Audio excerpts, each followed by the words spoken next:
Te damos la bienvenida a tu programa Palabras de Vida Eterna.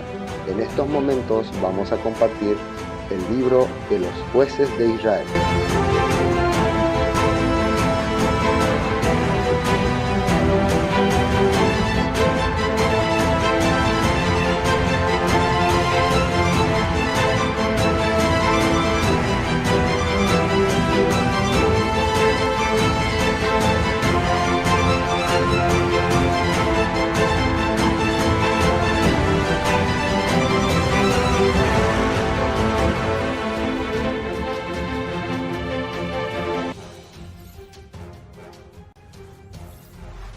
Vamos a comenzar entonces con el capítulo 3 de Jueces. Y el capítulo 2 se trataba de, ¿cómo se puede decir? Se trataba de un resumen general de lo que iba a haber en Jueces. Ya hablaba que el pueblo se alejó, se fue tras los Baales. El Todopoderoso a través de esta situación tuvo que dejarlo a un lado para que ellos puedan entender qué significa alejarse de la voluntad del Padre. Y siempre que veamos que se alejaban del Padre o abandonaban al Padre, al Todopoderoso, a Yud-Heh-Vav-Heh, Jehová dice acá, es porque ellos dejaban de hacer lo que las instrucciones que le habían sido dadas por Moisés ordenaban. Por eso, ¿cuál fue el mandato que se les dio a ellos para comenzar? Van a hacer todas las cosas que yo os dejé por escrito a través de mi siervo Moisés. ¿Y qué es lo que se dejó por escrito? Cómo tenían que vivir, cómo tenían que comportarse. Y una de las cosas más importantes era el no contaminarse con las costumbres que perjudicaban su vida, de las cuales tenían práctica los cananeos. Y bueno, veamos, capítulo 3. Naciones que fueron dejadas, dice. Naciones que fueron dejadas. Y ahí sale una palabra interesante. Para probar a Israel. Así dice, ¿no? Naciones que fueron dejadas para probar a Israel. Estas pues son las naciones que dejó el Eterno para probar con ellas a Israel. A todos aquellos que no habían conocido todas las guerras de Canaán. Nosotros vimos en el capítulo 2 que, según el capítulo 2, estaba diciendo que estas naciones se dejaron porque el pueblo empezó a convivir con muchos de ellos. En vez de desecharle de su lugar, en vez de alejarse de ellos, de no contaminarse con ellos, al contrario, convivían con ellos. Se aliaron con ellos. Y yo no puedo hoy debatir las alianzas, la convivencia. Acá lo que nosotros queremos rescatar del mensaje del Todopoderoso nos da es de la característica que tienen ciertos pueblos. Y esas características es lo que el Todopoderoso condenaba. El versículo 2 dice: solamente para que el linaje de los hijos de Israel conociese la guerra, para que la enseñasen a los que antes no habían conocido. Y son estos los que quedan: los 5 príncipes de los filisteos. Recuerden que los filisteos no eran, ya explicamos esto, pero vamos a explicar otra, no eran cananeos.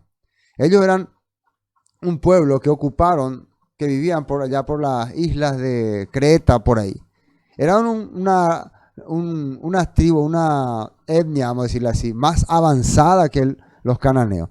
Y ellos vinieron conquistando territorios y se vinieron y se asentaron en la tierra de Canaán, en la región de Gaza, y establecieron diferentes reinos.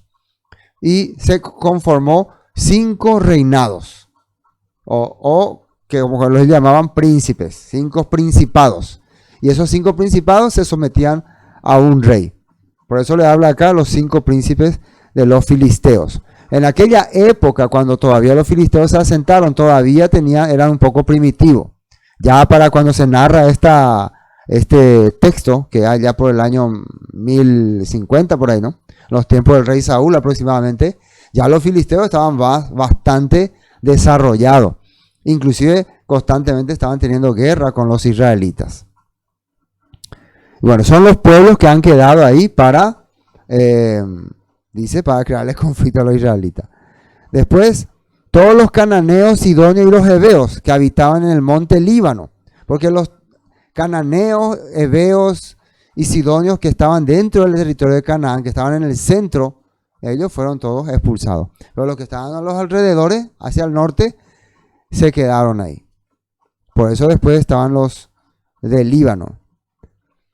Desde el monte de Baal Hermón hasta llegar a Amat. Así está entonces acá hablando de por qué se queda este pueblo o estos pueblos, para que los israelitas aprendan lo que es la batalla, la guerra. Ahora la pregunta es si lo que el Todopoderoso quiere es que Israel esté constantemente en guerra, en conflicto con sus vecinos. Y ese es el objetivo. En realidad, cuando nosotros vemos este punto, ya en la manera que se está narrando, acá ya se está escribiendo lo que aconteció. Y el objetivo era para que el pueblo entienda que muchas veces la situación que estamos viviendo, las crisis que estamos pasando, es para que podamos confiar en el Todopoderoso. Porque ¿por qué las naciones sometían a los israelitas? Porque ellos no confiaban en el Eterno. Así como en esta época, cuando estaba el rey Saúl, después el rey David y otros reyes, si ellos no se apoyaban en el Todopoderoso, estas personas que estaban a su alrededor, estas etnias, estos pueblos, iban a someterle, iban a caer bajo su poder. Miren lo que dice en el versículo 4.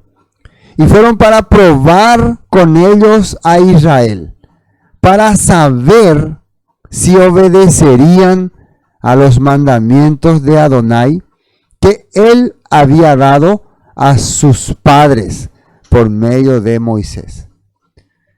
Yo no sé cómo, cuando hoy nosotros compartimos la escritura, ¿no? La cristiandad tradicional, constantemente rechaza cuando vos hablas de Moisés, los mandamientos de Moisés, las instrucciones de Moisés, cuando cada punto de la Biblia te narra que esa era la condición para que el pueblo alcance la misericordia, la bendición. Y que cuando Dios establecía un líder, un salvador, un Mesías, no era para decirle a ellos ya dejen la escritura.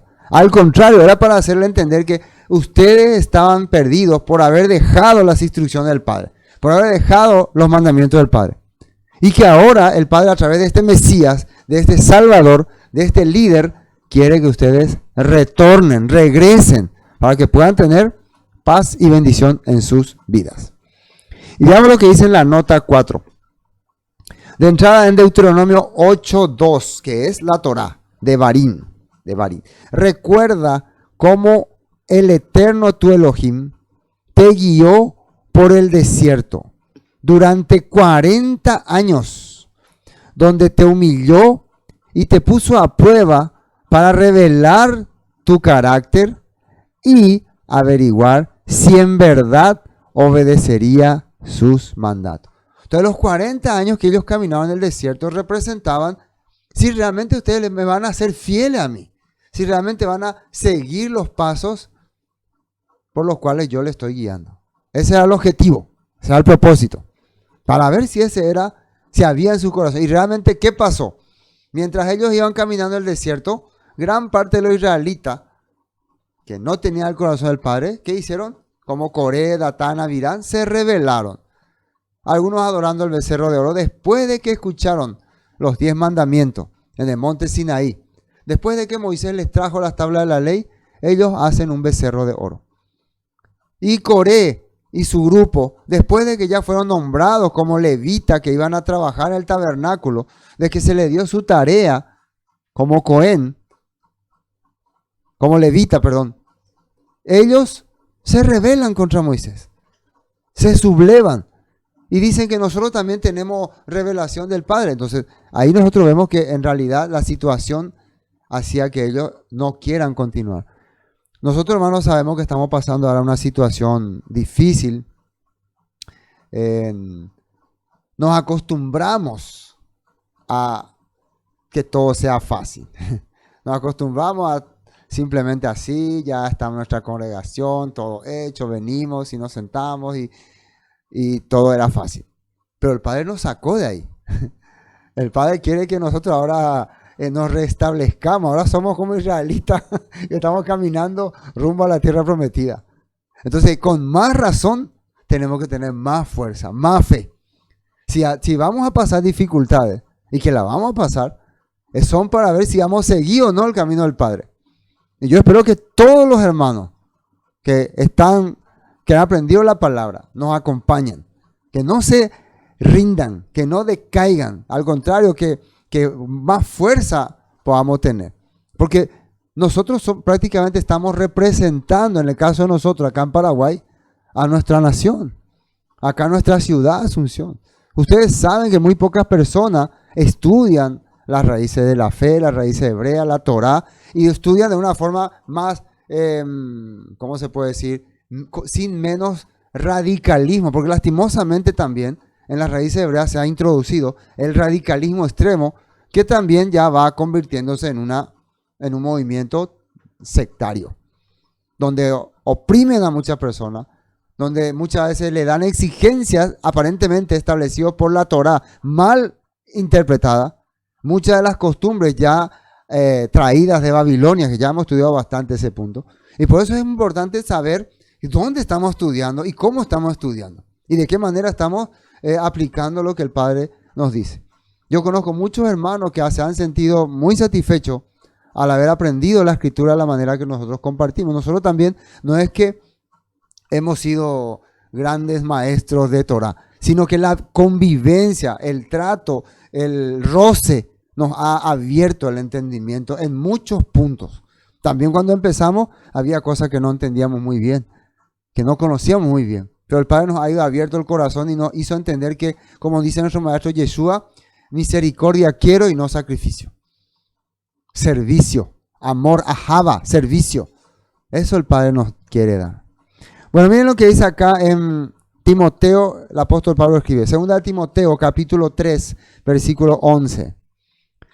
Sabes, persecución y sufrimiento he soportado, y cómo fui perseguido en Antioquía, Iconio y Listra, pero el Señor me rescató de todo eso.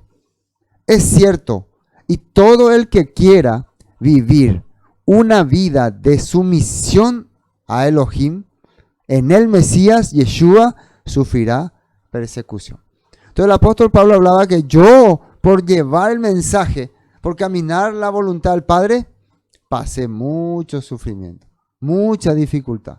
No era para decaer. Al principio muchos que le acompañaban al apóstol Pablo, cuando caminaban con él, decaían. Cuando venía la dificultad, decaían.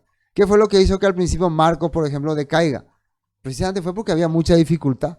Pero el apóstol Pablo entendió que estas cosas son parte del camino que el Padre me está mostrando para ver si realmente le voy a seguir. Hay una cosa que le dijo el Todopoderoso, el Señor, ¿no? Le dijo a Ananías cuando le habló, según la visión, para que le comparta a Pablo, yo le voy a enseñar lo que tiene que padecer en mi nombre y por el camino que yo le voy a guiar. Así era.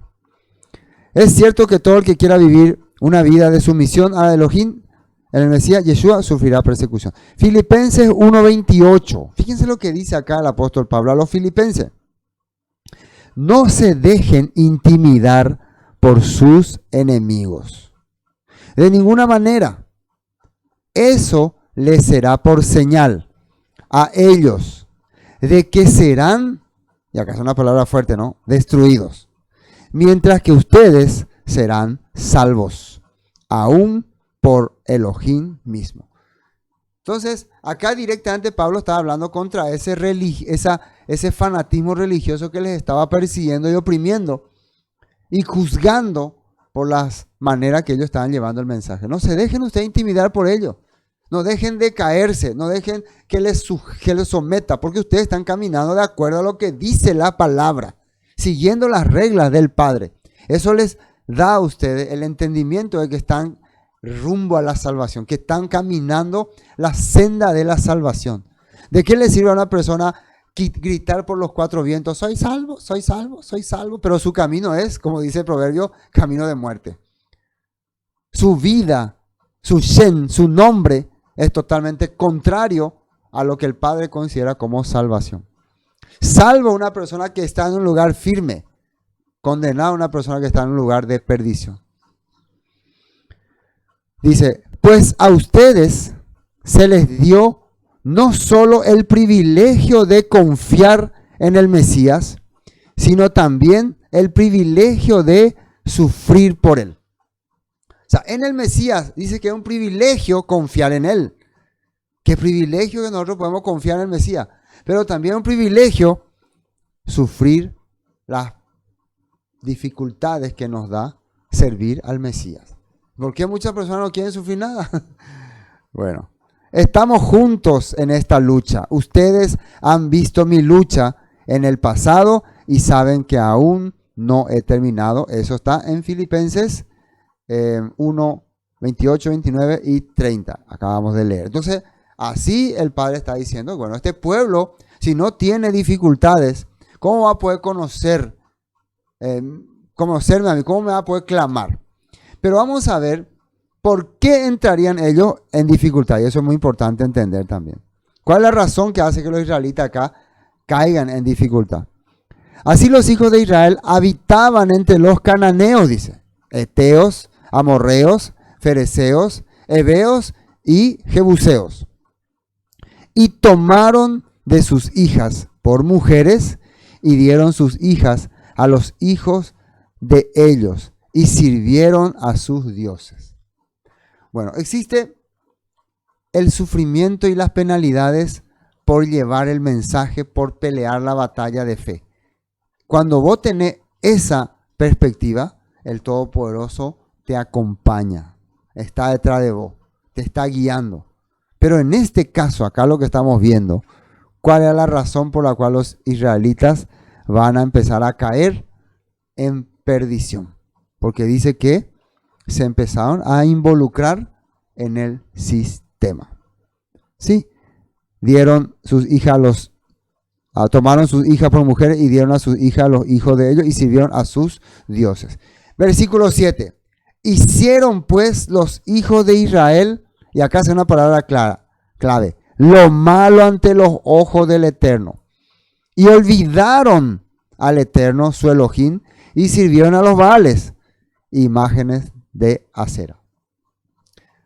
Hermano, en la actualidad muchas personas se han olvidado de su Creador, se han olvidado del Eterno, se han olvidado de la Torah, se han olvidado de Yeshua y empezaron a someterse o sujetarse a lo que el sistema le ofrece. Y acá sale Baales e imágenes de acera. Y para que ustedes puedan corroborar de qué estoy hablando, vamos a mirar un poco cuáles eran esas. Primero vamos a leer la nota 7. Vamos a leer la nota 7.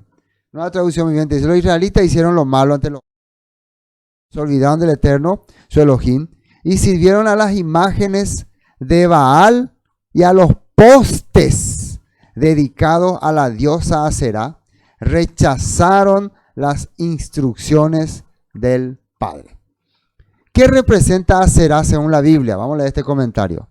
Cuando no se alude a una diosa, los términos Aserá, Asherín en la Biblia se refieren a objetos culturales, serían, que eran postes de madera, imágenes o árboles asociados al culto pagano y que se supone que fueron destruidos por los israelitas. O sea, esta representación es Aserá. Significaba que ellos construían monumentos para honrar a las deidades, para honrar victorias, triunfos, erigían monumentos y que tenían representaciones en aquella época de muchas cosas, ¿no? Un día vamos a hablar detalladamente, pero lo que les quiero mostrar por estas imágenes, a ver si podemos ver.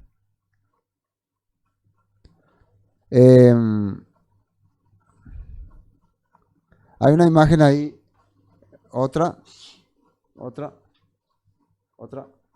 esa. Ahí nosotros estamos viendo cuando un israelita estaba con un martillo queriendo destruir la imagen de Asherah. Era una imagen de una mujer así en una forma recta. Y eso es lo que tenían que hacer, ¿no? Pero muchos no hicieron. Después estamos viendo unos monumentos que eran unos troncos medio tallados, ahí que tienen una forma medio rara, ¿no?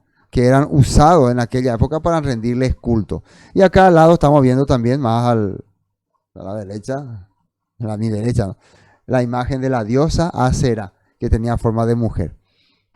Pero no solamente Asera tenía forma de mujer, también tenía forma de un tipo, una vara, un palo o un árbol, dice. Era un árbol. Y ahí tenemos, por ejemplo, otra imagen. Vamos a ver, Calé nos va a mostrar. Exactamente, eso. Ustedes ven diferentes monumentos en diferentes ciudades, ¿no? Ustedes pueden en todo el mundo, ¿no? La más conocida creo que es la de México, Buenos Aires, que nosotros conocemos bastante, ¿no? Entonces estos se les llama obeliscos, ¿no? Uno cuando pregunta, ¿por qué habrán estos obeliscos en diferentes lugares? ¿Será que representa algo? No. Hay diferentes significados que le dan. Algunos dicen significa victoria, triunfos. Por ejemplo, el que está en Buenos Aires representa el momento en que se recordaba, el momento que se fundó la ciudad de Buenos Aires. Y otros así. Pero estos monolitos, estas imágenes o estas representaciones existen desde antaños, desde la antigüedad. Los más antiguos eran árboles. Se echaba un árbol, se tallaba bien y se colocaba como un monumento. Después esos árboles empezaron a tener, se le empezaba a tallar imágenes. Eran árboles y se le tallaba imágenes. Más adelante otros, para darle más colorido a estos árboles, le ponían adornos. Y de ahí surgió, ¿qué creen? ¿Cómo se llama ese árbol adornado? Arbolito navideño. También surgió de esa cultura. Entonces todo eso podemos ver que sigue vigente. Entonces, aunque nosotros ni sabemos ni entendemos por qué, pero en todas las ciudades más famosas, ahí yo le puse en esta foto, en todas las ciudades famosas existen estos monumentos que son en homenaje o en conmemoración a esas deidades antiguas. Bueno, uno diría sí, pero yo no tengo nada que ver con ello, pero para que podamos entender nomás de qué se trata esto del sistema, que todavía opera. Por eso muchas personas, sin darse cuenta, son influenciados por las cosas que este sistema implementa. Y muchas de esas cosas son contrarias a lo que el Padre pide. Bueno, entonces, ¿qué hicieron los israelitas? Se apartaron y sirvieron a los Baales y las imágenes de Asera. Ahora, versículo 8. Y la ira del Eterno se encendió contra Israel y los vendió en manos de Cusán-Risataim. No se olviden de ese nombre. El primer gran líder supremo tirano que aparece en la escena. Hasta acá, el único tirano que habían conocido los israelitas era el faraón. El más poderoso era Faraón. Después se enfrentaron con otros reyes ahí cananeos. Pero este es probablemente uno de los reyes de aquella época que ya estaba teniendo una fuerza. Y dicen que venía de Harán o Mesopotamia. Por eso vamos a mostrar después un mapa. Entonces, Cusán-Risataim, probablemente su nombre tiene que ver con ciudad o con lugar o con característica de este hombre. Dice que significa doble calamidad se nos viene. Rey de Mesopotamia, dice. Y sirvieron los hijos de Israel a Cusán-Risataim 8 años. Ahora, ¿por qué Cusán-Risataim? No sé si estoy diciendo bien. Cusán-Risataim.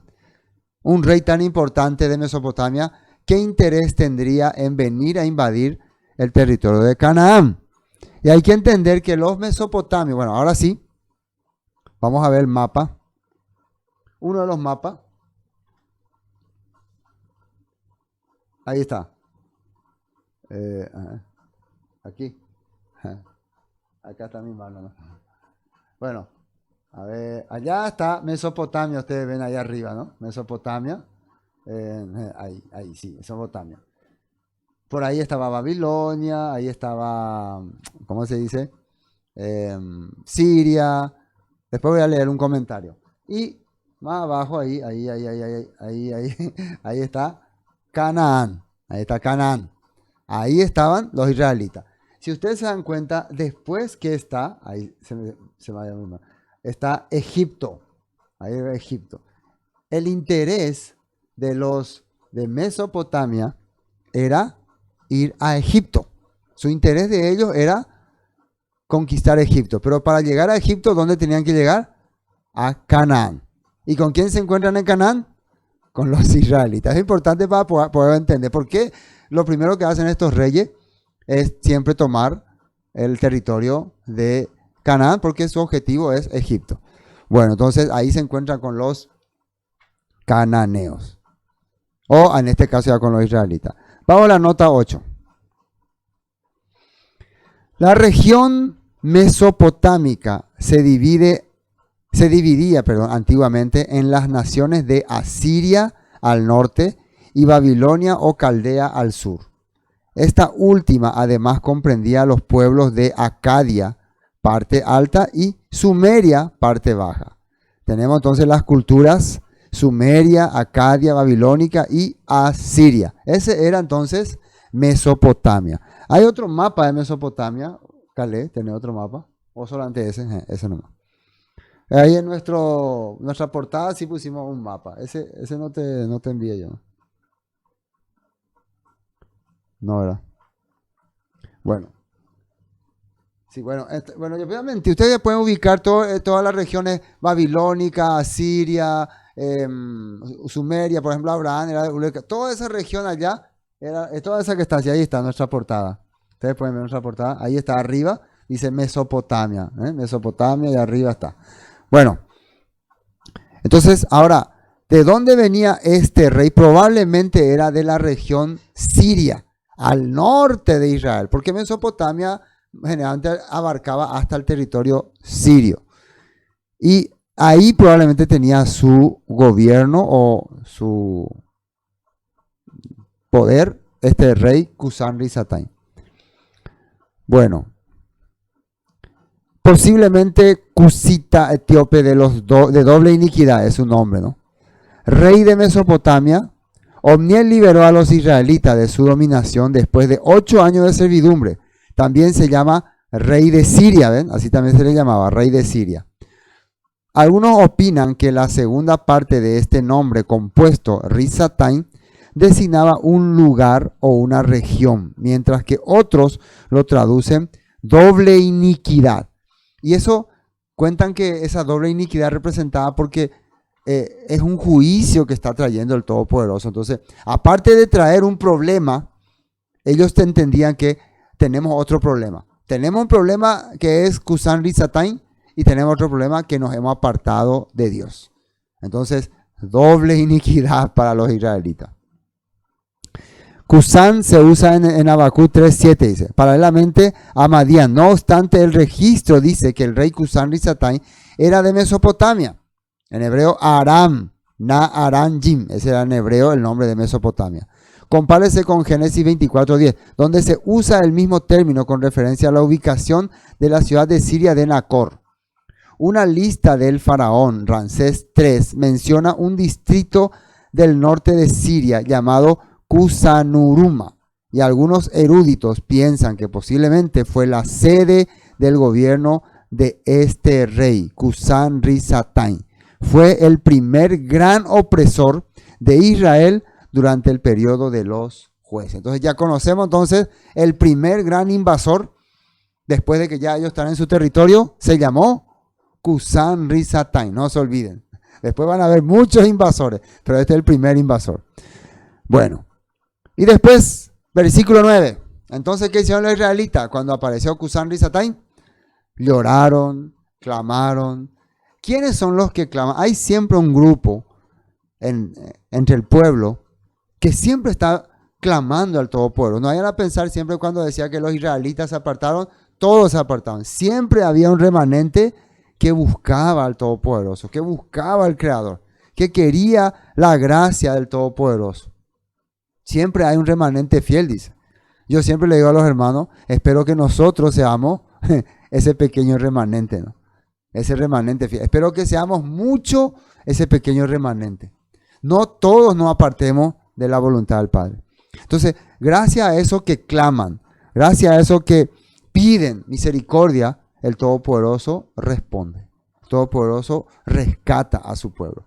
¿Se acuerdan cómo se llamaba la mamá de Yeshua.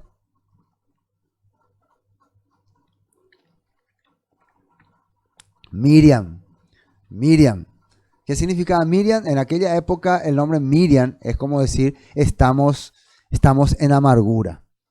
Los padres de Miriam le pusieron ese nombre haciendo un clamor al padre, así como también los padres de Moisés le habían puesto Miriam a su hija porque estaban clamando para que un Salvador venga, un Mesías venga y los rescate. Por eso le ponían ese nombre. Recuerden que los nombres simbolizaban muchas veces el deseo de los padres hacia su familia. Entonces, que mi hija ya pueda ver tu salvación. ¿Se acuerdan que dijo Simeón? Oh Señor, ahora tú despide a tu siervo en paz porque han visto la salvación para tu pueblo. Entonces, ese era siempre el clamor de algunos, no de todos, pero por el clamor de esos algunos, el Todopoderoso traía misericordia y bendición al pueblo. Amén. Así que si nosotros clamamos, hacemos nuestra oración, pedimos al Todopoderoso que nos restaure, que nos rescate de este sistema, Él va a traer siempre bendición a nuestra familia, a nuestro hogar, a nuestra casa, a nuestros conflictos familiares. Él nos va a dar la respuesta que estamos buscando. Amén. Amén. Sí, amén. Todos están diciendo amén, ¿no? Yo estoy escuchando espiritualmente. Bueno, entonces clamaron los hijos de Israel al Eterno y el Eterno levantó un libertador a los hijos de Israel y los libró, esto es a Otoniel, hijo de Cenaz, hermano menor de Caleb. Aquí aparece el nombre, ya nosotros habíamos hablado en Jueces, inclusive cuando en el capítulo 1 de Jueces ya mencionó sobre Otoniel, porque menciona cuando él va y conquista un territorio de Judá y como premio Caleb le da su hija Absa como esposa. Entonces ya Otoniel ya estaba siendo famoso en la escritura. Entonces clamaron a él, ¿no? O sea, no clamaron a él, clamaron al Eterno y el Todopoderoso levanta el corazón de Otoniel para poder ir y enfrentarse con Cusán-Risatán. Imagínense, Cusán-Risatán era rey de un imperio poderoso. Hay que recordar una cosa, el imperio, Mesopotamia todavía no era un imperio poderoso, eran naciones. En Mesopotamia había diferentes culturas. Entonces, Cusán-Risatán era parte de esas naciones, no era él totalmente líder de un imperio completo, pero ya era una fuerza grande, una fuerza poderosa.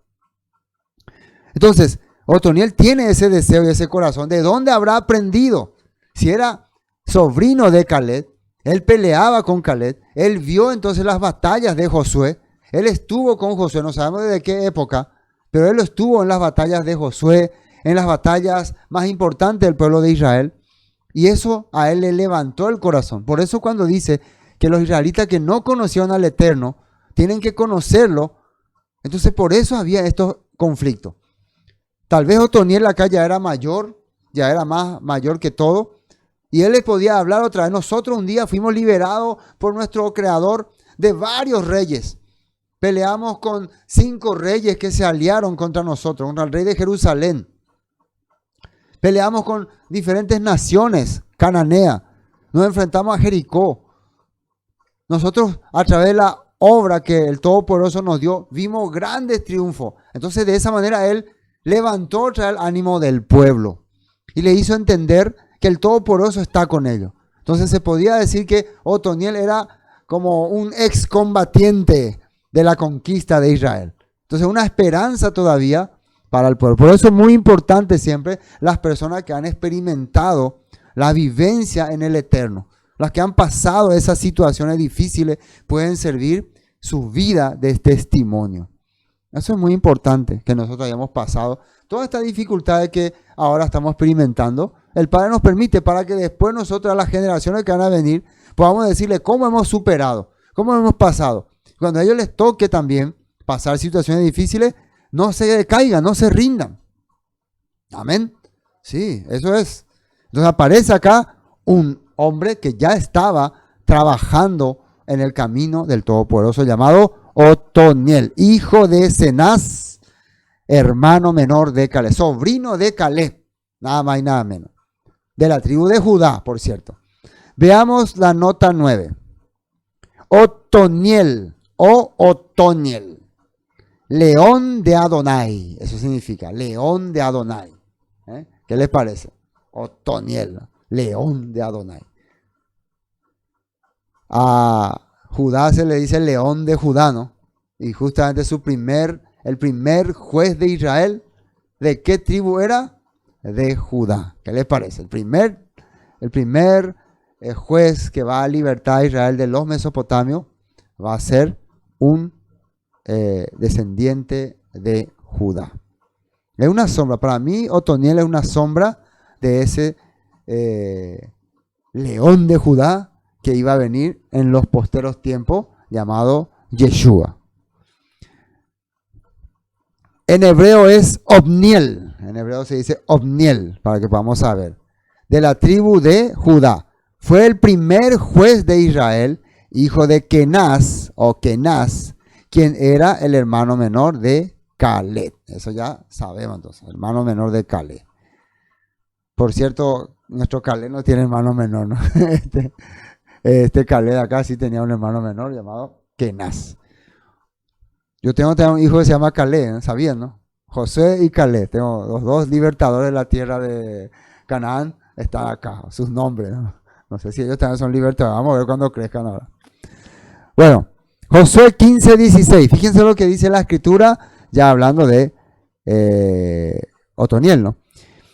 15:16, y dijo Caleb, al que atacare a Kiriat Sefer, Kiriat significa ciudad, Sefer libro, la ciudad del libro, y lo tomare, yo le daré mi hija Axa por mujer. Entonces la persona que se va y conquista esa ciudad del libro, yo le voy a dar mi hija adorada, la princesa, como su esposa. Entonces, ¿quién fue el que se levantó ahí? En esa ciudad, por cierto, había gigantes. Muchos israelitas, muchos de la tribu de Judá no querían ir a pelear allá porque tenían miedo de los gigantes, porque decían que los gigantes les agarraban y les comían como langosta. Dicen así, ¿no? Entonces ellos tenían terror. Además, muchos creían que estos gigantes eran demonios. En realidad, probablemente eran seres que nacieron, no sé, de alguna deformación, habrán sido gigantes. Pero igual, si les clavaba tu flecha o tu lanza, morían. Pero muchos pensaban que eran demonios. Demonios, según algunos dicen que eran descendientes de nefileos. Pero bueno, si alguien aparece con valentía, confiando en el Eterno, de que se va a derrotar y va a conquistar la ciudad de Kiriat Sefer, o sea, ciudad del libro, ¿no? Yo le doy a mi hija Axa por mujer. Y la tomó Otoniel o Otniel, hijo de Cenaz, hermano de Caleb, y él le dio a su hija Axa por mujer. Entonces, Otniel se fue, preparó su pelotón y conquistó. Desde aquí, ¿qué nos está mostrando la escritura?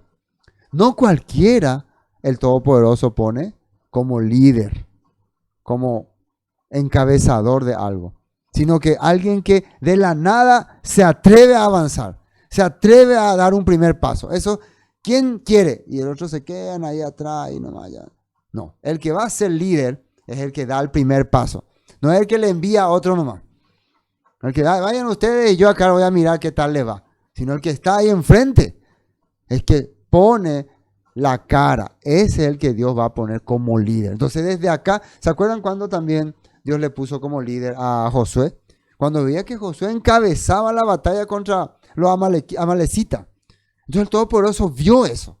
Y le dijo a Moisés, este tipo va a ser nuestro comandante. Y a partir de ahí Josué empezó a comandar a los israelitas hasta convertirse en líder. No fue así nomás, que porque le cayó bien a Moisés, se le eligió.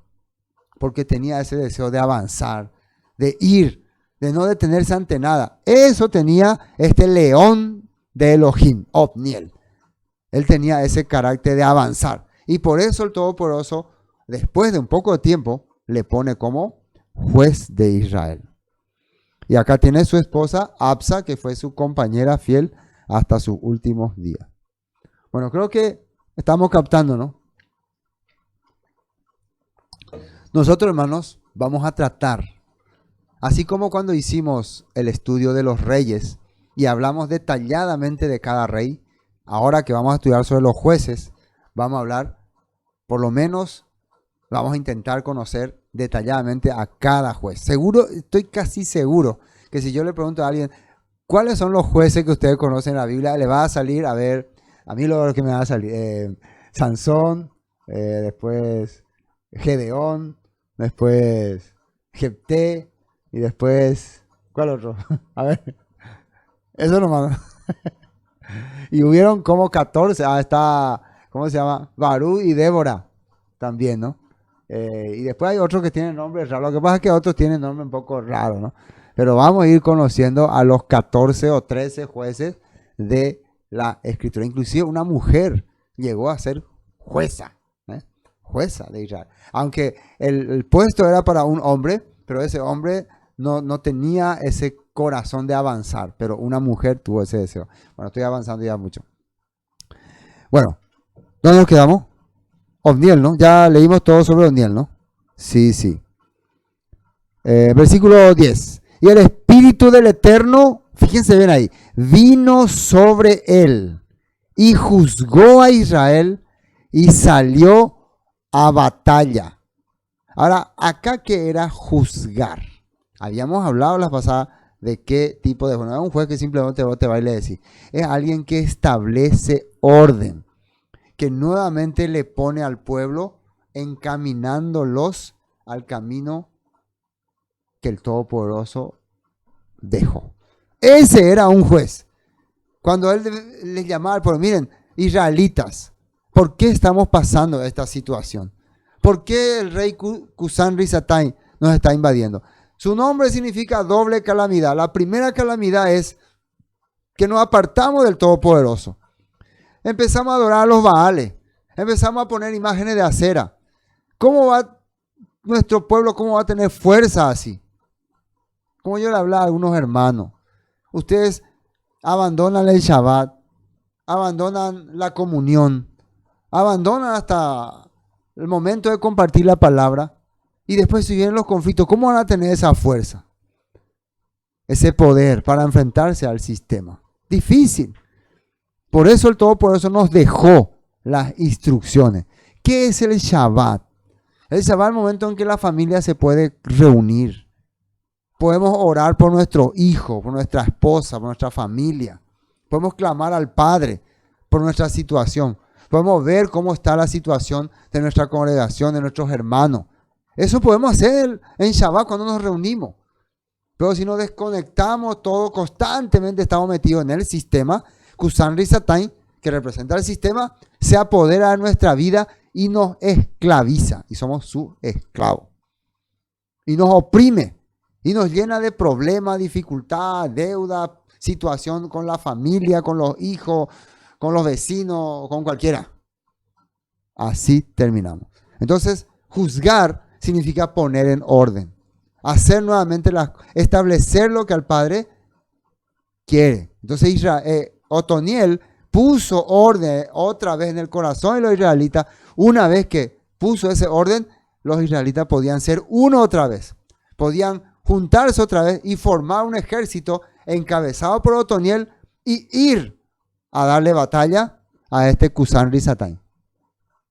Y se enfrentaron a él. Si ellos habían enfrentado muchas batallas, pero se olvidaron, así como se olvidaron del Eterno, se olvidaron también que el Eterno peleaba por ellos, que el Eterno era ¿cómo se dice? Su guiador, el que les acompañaba. El Eterno es Jehová de los ejércitos, ¿no? Yahweh de los ejércitos, Yahweh Sebaot. Se olvidaron. Pero hay alguien que todavía se acordaba, se llama Otoniel. Es combatiente de Josué, que peleó muchas batallas contra los cananeos, contra los jebuseos, contra los amorreos, contra los habitantes de Jerusalén, que vio las luchas que el Todopoderoso guiaba a su pueblo. Ese es Otniel.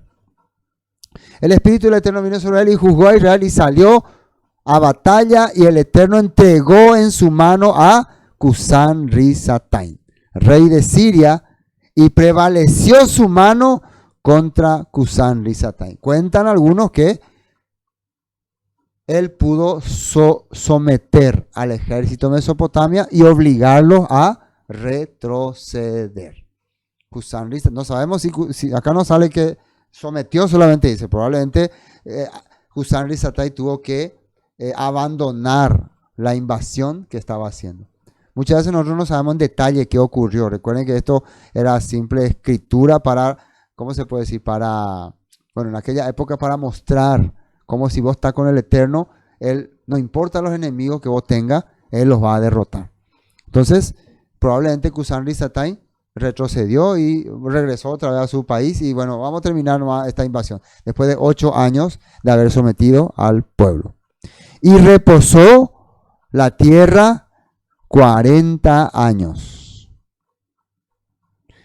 40, según este texto, 40 años los israelitas tuvieron descanso, tuvieron paz, tuvieron, ¿cómo se puede decir?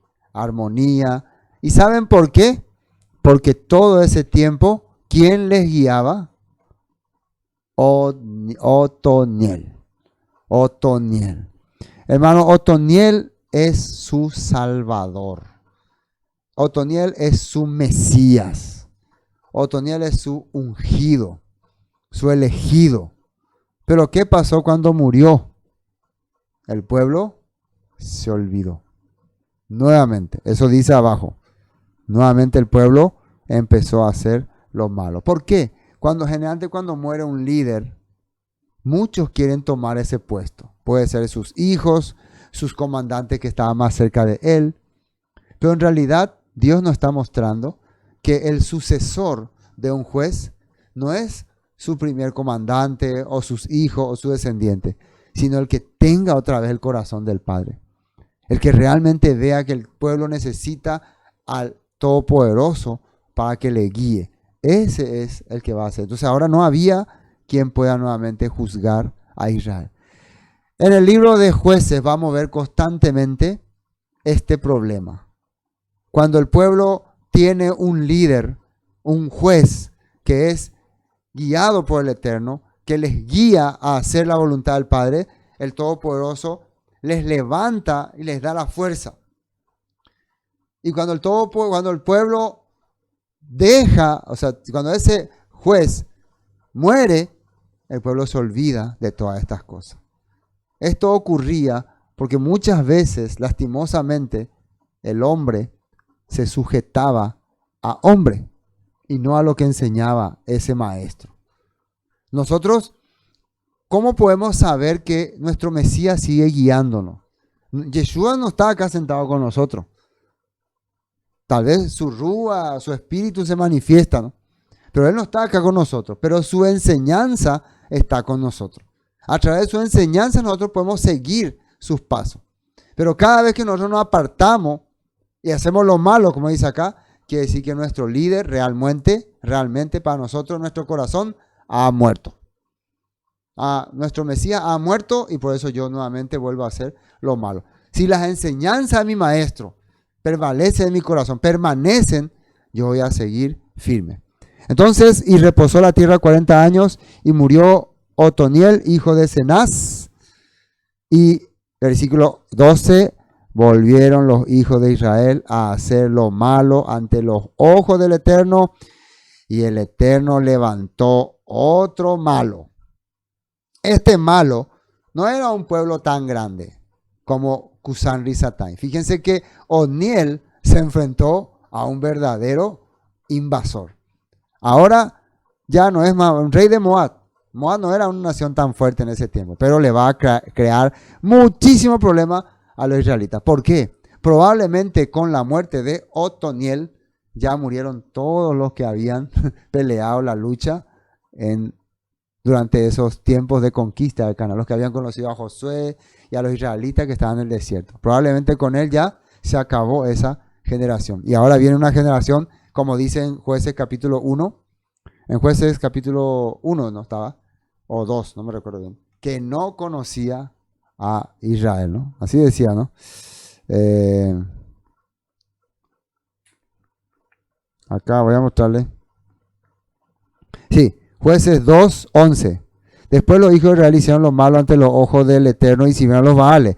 Dejaron al Eterno, su Elohim, sus padres, que lo habían sacado de la tierra de Egipto, y fueron y adoraron a otros dioses de los pueblos que estaban a su alrededor. Y no, había donde estaba otra descendencia, decía. Acá está, 10, 2:10. Y toda aquella generación, esto probablemente, este capítulo 2, versículo 10, se cumple con la muerte de Otoniel. Nosotros probablemente, viste, muchas veces acá no tienen los orden, pero probablemente este se cumple con la muerte de Otoniel. Y toda aquella generación también fue reunida a sus padres, está hablando de la generación de Josué, ¿no? Se levantó después de ello otra generación que no conocía al Eterno ni la obra que él había hecho por Israel. O sea, esa generación, entonces, con Otoniel, muere. Qué pena, ¿no? Qué lástima. Nosotros, por eso, hermano, nuestra vivencia es muy importante. Nosotros lo que le transmitimos a nuestros hijos se tiene que quedar en el corazón, ¿no? Por eso muchas veces el Padre nos permite experimentar las dificultades. Han pasado acá 40 años y los israelitas vivieron mucha calma, mucha paz, pero ahora empiezan otra vez a enfrentar una dificultad y se le aparece otro rey malo, que esta vez es el rey de, ¿cómo se llama este rey? Eglón, rey Eglón. Pero eso vamos a compartir el próximo jueves. No se pierdan, ¿no? El rey Eglón. Eso que es como una serie, ¿no? Va a continuar. Pero hasta acá, entonces ya que quede en nuestra memoria y en nuestro entendimiento quién fue el primer juez de Israel. Fue Otoniel, el león de Elohim. Y el primer gran invasor del pueblo de Israel, Cusán Rizatai, el mesopotámico o el sirio. Amén. Hoy hasta aquí vamos a compartir. Shalom.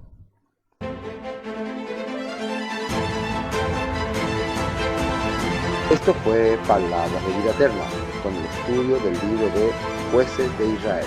Bendiciones y hasta pronto.